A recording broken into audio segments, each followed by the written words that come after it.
Hi, I'm Miles. Good session today. Hope you found it helpful. Just going to run through a couple of points that we discussed in this session. Firstly, if we look at the sort of shorter shots that we were discussing, the sort of 40, 50 yard shots, first thing we're going to look at is your setup and certainly the width of your stance and just the general size of your setup. If I ask you the question on this left-hand image here, what sort of shot is this person playing? Without really knowing, you would assume they're playing a fullish shot. And this is trying to go sort of 50 or 60 yards. And because you've got quite a full length setup, you kind of gave it a full length swing. Thus the ball went a long way too far, as you can see. Just basically made a sort of fullish backswing here. We get there, quite a fullish swing there, and just smacked it through. Quite a fullish swing, trying to hit the ball a distance that was going to go way too far. Now if we look at the right hand side image now, we can see your setup. Certainly a much more compact setup, feet a lot narrower. Your weight just seems to be generally favouring that left side. A general little bit of a hip slide towards target, which is great. Now because of this more narrow, compact setup, you're going to find it a lot easier to swing the golf club back a lot shorter to start with. So by going back only so far, still probably longer than you felt, at this distance here now, you can still accelerate that golf club fully without fear of it going 60, 70, 80 yards when you were trying to go sort of 30, 40, 50.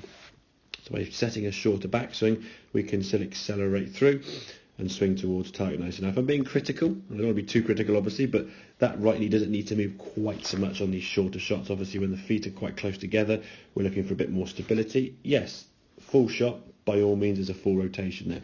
The knee doesn't need to move. If it does move a little bit, that's absolutely fine, but try not to sort of move it excessively if we don't need to. But overall, if we can focus on a smaller setup, so distinguish between the two sort of long shots and short shots, for me, I would say from sort of 60 to 70 would be your max for sort of this length setup. And obviously, if you're doing for more than that, you'd be looking more towards the bigger setup on the left-hand side there. So decide what sort of shot you want to play. You're choosing your clubs and in accordance to the shot that's in front of you, whether you want height, whether you want a low shot, depending on what you've got in front, whether there's a bunker, wind, mound, all the things that come into play on a golf course.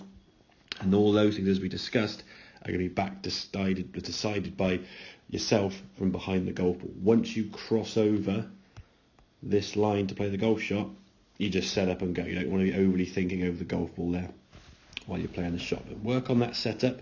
Try and practice the distance your club wants to go back. Again, we think about like a clock face.